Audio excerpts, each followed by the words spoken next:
Apex Legends, the Battle Royale of the future. The spiritual successor and sequel to the Titanfall series. This game is complicated and layered. My job here is to help break down the complications and teach you the basics, and letting you figure it out from there.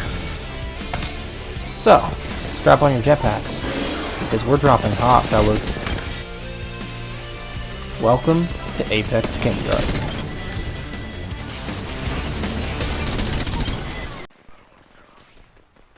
Okay, here we are with the fifth and final lesson for Apex Kindergarten. Not the fifth and final, but of this run specifically, because I will still continue to update the series the longer the game is being updated. This week, though, we're looking at the controller legends. But what exactly does it mean to be a controller legend?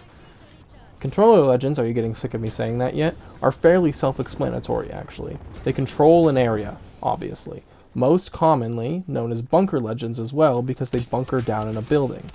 It also calls back to the fact that Wattson and Caustic used to be very oppressive in the bunker POI on Kings Canyon. They still are, to be fair, but the POI has been changed a bit to make it less awful to fight in with them. But you're still a goober if you push a controller in the bunker. All of the controllers can be used aggressively, though, don't let it get twisted. Just because they are dominant in buildings and small areas doesn't mean they aren't effective in other scenarios. Most of them just really excel in close quarters combat. A bit of advice, though. Don't set up too much that you get super attached to a strategy. Controllers are some of the most adaptable legends in the game, and probably the greatest for turning the tides of a fight if you play smart and play into their strengths well. Now obviously they have a class passive, because duh. What is it, though? It's the ability to scan ring consoles, which show the location of the next ring on the map as a green circle. Of course, as I have to usually state, all of this information is accurate as of Season 21. So, without further ado, let's get this shit started. I have found the next location of the ring. Life is meant to die. Accept your fates. Up first in the controller category is Caustic, and he's one of the 6 free legends that you... Wait. That's not quite right. I feel like I'm messing something up. Blood, Pathy, Wraith, Bang, Lifeline, Gibby. 1, 2, 3, 4, 5. That's 6. Okay. So why doesn't Controller have one? Caustic's been out since the game came out. Why isn't he free at this point? We're in Season 21. Well, regardless, Caustic is the first controller, and much like Gibby in Newcastle, he has Fortified, and is the last legend to be granted that ability as of the posting of this video. All that aside, what exactly does he do? Well, his passive is called Nox Vision.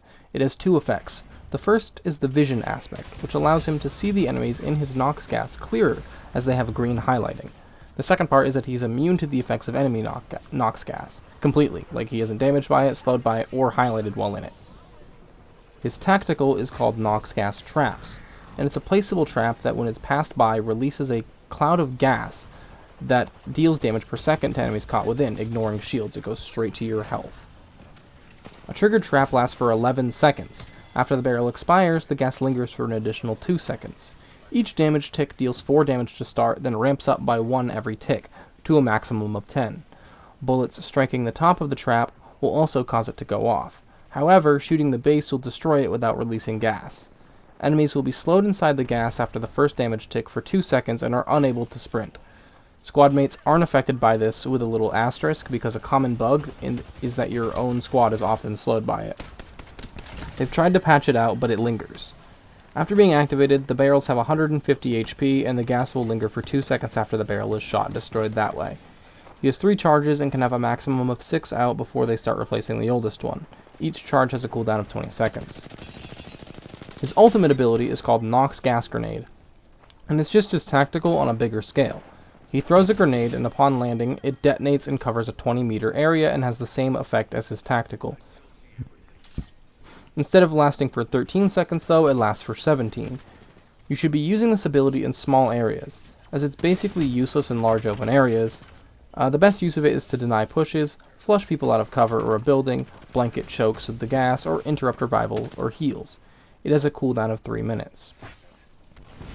His level 2 perks are called Parabolic Force, which increases the throw range of Nox traps by 75%, allowing for more aggressive plays, and residual toxins, which makes Nox vision persist for longer, meaning that when they leave the area of the Nox gas, the green highlight lingers longer.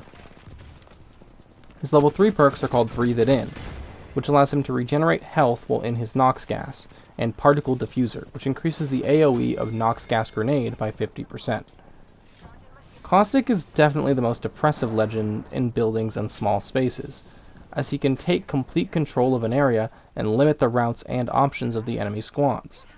The biggest counter to Caustic is another Caustic, so if you decide to play him, always be wary of other Caustics and try to prioritize killing them first, because then the rest of his squad will be significantly more vulnerable than before.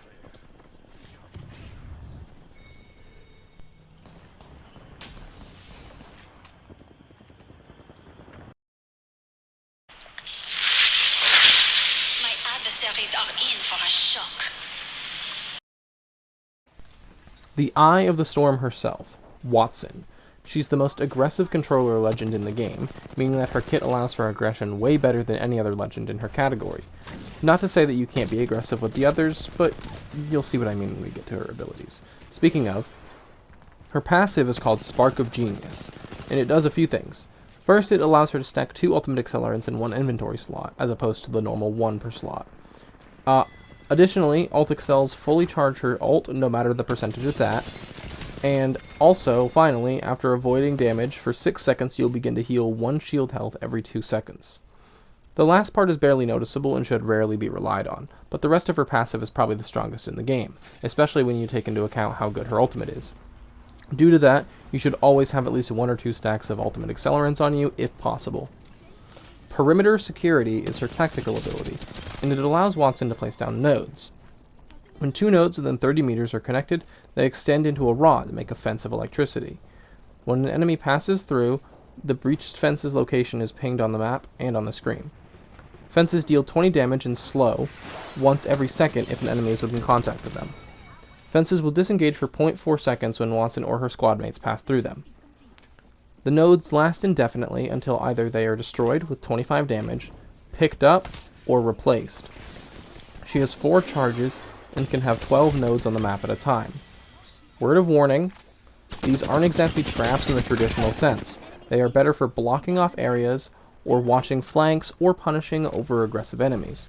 The cooldown of each charge is 15 seconds. Her ultimate ability is called the Interception Pylon, and Wattson pulls out and places down an electrified pylon that destroys incoming ordnance and repairs damaged shields. Standing near pylons boosts Wattson's tactical recharge rate to 3 seconds instead of 15. The pylon has 150 health and no set duration, and deploying a new pylon while already having one deployed will automatically destroy the existing pylon.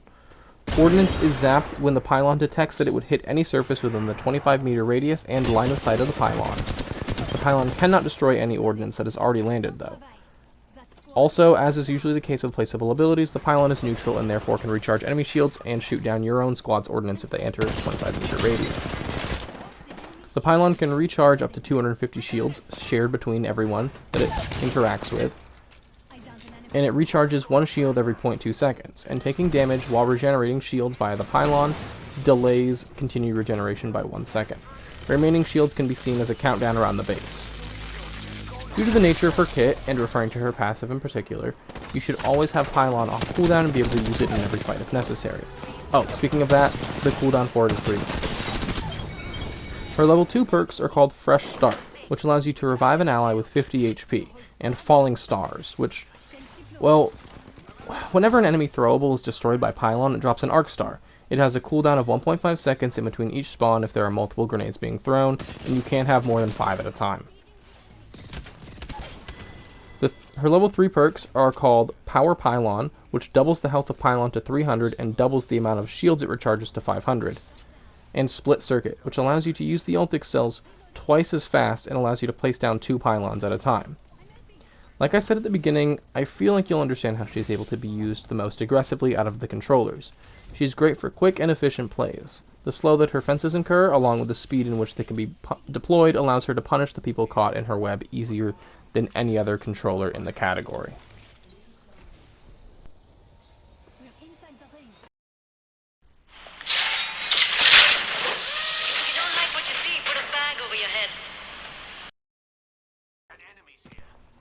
Here is the walking disaster herself, Rampart. Probably the most versatile character in the role, as she is less of a trapper type character and fills more of a support or oppressor role. She is great for taking fights at long ranges, great for holding buildings, holding chokes, and can even give her squad instant advantages with her tactical. She is probably the best character that can turn around a negative situation and force it to her squad's advantage. As such, she pairs very well with Newcastle. Her passive is called Modded Loader, and it's very simple. It only applies to light machine guns, and it means she carries 15% more ammo per magazine and gains a 25% reload speed buff and handling speed buff. That's it. Pretty simple. Remember, it only applies to LMGs, not to every gun type. Now, for the most impactful ability in her kit, the Amped Covers, which is placeable cover, which takes 2 seconds to deploy, during which only the bottom part is available. During deployment, it has 120 health. Once fully deployed, it will have full health, which is 2 separate pools. The crouch base has 500 health. If this part is destroyed, the entire cover is gone, and the amped barrier has 250 health. Amped cover boosts the damage of outgoing shots by 20%. The side that can be shot through is indicated by blue and the blocking side by orange. Shooting through multiple amped covers will still only amp the damage once, and all other amped covers after the first one will be destroyed. She has 3 charges and can place a maximum of 5 covers before they start being replaced. Now, much like Mirage in the last video, I can't really give you any advice on how to effectively use her covers, because that just comes with experience. The more you play her, the more you'll understand. Just a tip though, don't leave your covers behind, because as you just saw, it can be used against you. This ability has a cooldown of 19 seconds. Here's my girl right here, the crown jewel of her kit. Obviously, the covers are her most effective tool, but her ultimate is the most fun. Her name is Sheila, which is a minigun with 173 bullets. She shoots 20 rounds per second and does 14 damage per bullet. Be careful using her aggressively though, as she has a 1.25 second spin-up time. You can also zoom in with her, which gives you a 1.8 times zoom. Her bullets break doors, which is very useful for cocky players who think doors are invulnerable or make them invincible, and also makes Rampart very effective for pushing people in buildings, ironically making her a controller counter as a controller. On top of the minigun mode, by pressing a utility button, or running out of ammo in the minigun mode, you can place Sheila down as a turret. While in placed, Sheila has 350 health, a magazine size of 173, and infinite reserve ammo. Her angle of fire is limited to 180 degrees in horizontal view, and upward to 71 degrees and downward to 53 degrees in vertical view. The zoom is 3 times when scoping in. On top of all that, in minigun mode, you can stow Sheila whenever you want, and as long as you didn't deplete all of her ammo reserves, you can still pull her out. She doesn't go on cooldown unless you run out of ammo, place her down, or refund her. Her cooldown is 2 minutes. Her, referring to Rampart, not Sheila, level 2 perks are called Bandolier, which allows her to have the Assault class ammo passive, and Ultimate cooldown, which reduces the cooldown of Sheila to 1 minute and 30 seconds. Her level 3 perks are called Amped Reloads, which allows her to reload faster with Sheila in turret mode, and behind amped covers, and Ramped Up, which improves the handling and spin-up time of Sheila regardless of mode by 20%. There's Rampart. Her ability to be basically anything the team could need, with a few obvious exceptions, makes her the most flexible controller in the class. The ability to have near instant cover and positioning whenever you need it is truly a strong ability. She's not meta, nor will she ever be, because she's easy to pick up but hard to learn and get value out of. Now, even though she's strong and you may feel unkillable at times, don't let it make you arrogant. It's the downfall of a lot of Rampart players. Just trust me on that.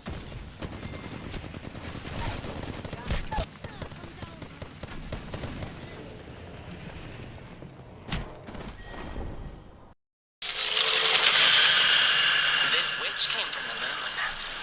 You're gonna wish she didn't. Here is the last in the class, Catalyst. She is very similar to Caustic in quite a few ways, as we'll get into. She's sort of like an alternative to Caustic if you don't really enjoy his kit, because she does what he does just as well, and by that I mean she's probably tied with Caustic as the best controller legend to hold down an area. She's also single-handedly the only legend in the entire game who can stop most scans and reveals. Her passive is called Barricade, which allows Caddy to reinforce regular doors by holding the alternative action button for half a second. You cover the door with a ferrofluid to make it stronger. It now takes 4 kicks to break instead of 2. It still is easily just as destroyed by abilities and grenades though. As the door is reinforced, it cannot be opened by anyone except for Caddy and her squad. Additionally, if a door that is destroyed is reinforced, it makes a Pharaoh barrier instead, that functions as a normal unfortified door for purposes of destruction. If Catalyst or her squad open the Pharaoh barrier, it is broken, in which case it cannot be refortified for 2 seconds. She can reinforce up to 2 doors, and much like Caustic, she's immune to the effects of enemy Catalyst's tactical and ultimate, but she cannot open their doors, and they cannot open hers either. Her tactical is called Piercing Spikes, which is an orb of Pharaoh fluid that she can throw up to 40 meters. When it lands, it expands into a 2 meter wide, 11 meter long patch of spikes. Spikes will start moving when an enemy player in line of sight to the center gets within 10 meters from the center itself. It will be considered activated at that stage. When an enemy walks over activated spikes, it slows them and deals 15 damage every second. Unactivated spikes will slow enemies but do not do any damage. In the middle of the patch is a glowing orb with 300 HP that appears when enemies get close. Destroying this dissipates the patch. Patches last until destroyed, either by the Catalyst who created them with a utility action button, or enemies by shooting the orb in the middle of the patch. She has 2 charges and can have up to 2 placed at a time. They have a cooldown of 25 seconds.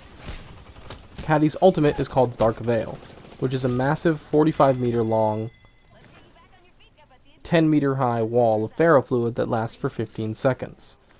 Enemies that try to cross through the wall will be slowed by 15% and blinded for 7 seconds. It does not block bullets, ordnance, or abilities, and most scanning abilities will not apply scans to players on the other side of the wall.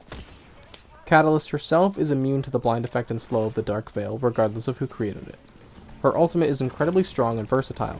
You can use it inside, outside, use it to create an opportunity to escape, use it to divert LOS and make fights more hectic, and use it as cover to heal or revive. It has a cooldown of 2.5 minutes. Her level 2 perks are called Long Veil, which increases the length of Dark Veil to 55 meters, and Sister Spikes, which allows you to have 1 more spike strip active in the world, for a total of 3. Her level 3 perks are called Pharaoh Door, which allows her to completely recreate destroyed doors, and Resilient Veil, which increases the lifetime of Dark Veil to 20 seconds. Catalyst is honestly a blast to play, and even though she's seen some pretty heavy nerfs since her release, she's still an incredibly strong and viable pick in the right hands. Much like Caustic, the only way to fight a caddy is by having one of your own, so target enemy caddies whenever you see them, as it'll make the enemy squad more vulnerable. Enemy down. Huh. Looks like that was the last of them. Busted him.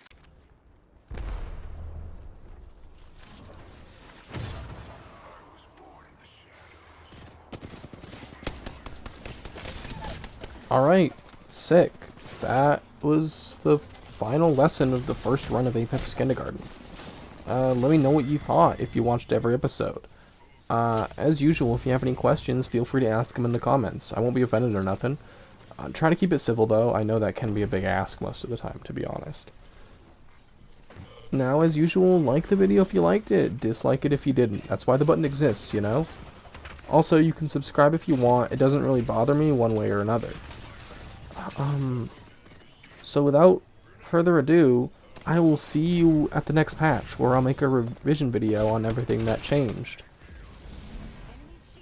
Class is dismissed. Bye-bye now.